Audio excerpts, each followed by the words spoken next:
Crew 10 ദൗത്യം സംഘം ഇതാ ബഹിരാകാശ നിലയത്തിലെത്തിക്കഴിഞ്ഞു. ഇനി സുനിത വില്യംസ് അടക്കമുള്ള ക്രൂ 9 സംഘത്തിൻ്റെ മടക്കയാത്ര എപ്പോഴാകുമെന്നാണ് ചോദ്യം. 8 ദിവസത്തെ ദൗത്യത്തിനായി പുറപ്പെട്ട് 9 മാസത്തോളം ISSൽ തങ്ങേണ്ടി വന്ന ഇന്ത്യൻ വംശജരായ സുനിത വില്യംസും സഹയാത്രികൻ ബുച്ച് വിൽറോമും ക്രൂ 9 ദൗത്യസംഘത്തിൽ ഭൂമിയിലേക്ക് പുറപ്പെടും. മാർച്ച് 19 പുലർച്ചെ 3:27 അവർ നീലഗ്രഹത്തിൽ പതിക്കും. ക്രൂ 10 ദൗത്യസംഘം ബഹിരാകാശ നിലയത്തിൽ എത്തിച്ചേർന്ന സ്പേസ് എക്സിൻ്റെ ഡ്രാഗൺ പേടകത്തിലായിരിക്കും മടക്കയാത്ര. ഇത് US കടൽ തീരത്താണ് വന്ന് പതിക്കുക.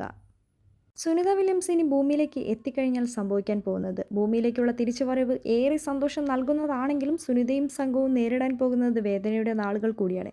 കഴിഞ്ഞ 9 മാസമായി മൈക്രോഗ്രാവിറ്റിയിൽ ഗുരുത്വാകർഷണം തീരെ കുറവ് കഴിഞ്ഞതിനാൽ ഭൂമിയിലെത്തുന്ന ഇവർക്ക് സ്വന്തം ഭാരം താങ്ങാനുള്ള ശേഷി ഉണ്ടാകില്ല. പേശികളുടെ ബലക്ഷയവും എല്ലുകളുടെ ബലക്കുറവും ഇവരെ അടിമുടി ബാധിക്കും. അതിനാൽ ഒരു പെൻസിൽ എടുത്ത് പൊക്കാൻ പോലും ഇവർക്ക് സാധിക്കില്ല. മാസത്തോളം ബഹിരാകാശത്ത് തങ്ങിയതിനാൽ ഇവർ ഭൂമിയിലെത്തുമ്പോൾ കൊച്ചു കുഞ്ഞുങ്ങളെപ്പോലെ പിച്ചവെച്ച് നടക്കേണ്ടി വരുമെന്നാണ് സാരം. അതുകൊണ്ട് തന്നെ ഈ അവസ്ഥയെ ബേബി ഫിറ്റ് എന്നാണ് വിശേഷിപ്പിക്കുന്നത്. നിലത്ത് കാലുകുത്തി നടക്കാതെ 9 മാസം ജീവിച്ചതിനാൽ ഇവരുടെ ചർമ്മം അതീവ മൃദുലമായി മാറിയിട്ടുണ്ടാകും. കാലിനടിയിലെ ചർമ്മം പരുക്കനിൽ നിന്ന് മാറി മൃദുവായതിനാൽ നടക്കാൻ ശ്രമിക്കുമ്പോൾ വലിയ പ്രയാസം തോന്നും. ബഹിരാകാശത്ത് കൂടുതൽ നാൾ തങ്ങുമ്പോൾ നട്ടെല്ലിന് അല്പം നീളം വെക്കുന്ന ഒരു പ്രതിഭാസം കൂടിയുണ്ട്. അതിനാൽ ഭൂമിയിലെത്തി കഴിയുമ്പോൾ കടുത്ത നടുവേദനയും പുറംവേദനയും ഉണ്ടാകും ഇവർക്ക്.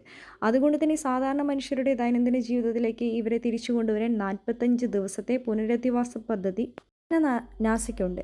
പേശിബലക്കുറവും എല്ലുബലം നഷ്ടമാകുന്നതിനു പുറമെ കാഴ്ചശക്തിയിലും ഹൃദയത്തിൻ്റെ പ്രവർത്തനത്തിലും കേൾവി ശക്തിയിലുമെല്ലാം ബഹിരാകാശ യാത്രികർ പ്രയാസം നേരിടും. ഇതെല്ലാം പരിഹരിക്കാനുള്ള പുനരധിവാസ പദ്ധതിയാണ് ഇവർക്ക് നാസ നൽകുക.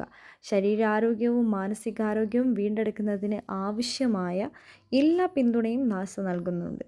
ഭൂമിയിൽ വന്നു പതിക്കുന്ന ബഹിരാകാശ യാത്രികരെ നേരെ ആശുപത്രിയിലേക്കാകും കൊണ്ടുപോവുക.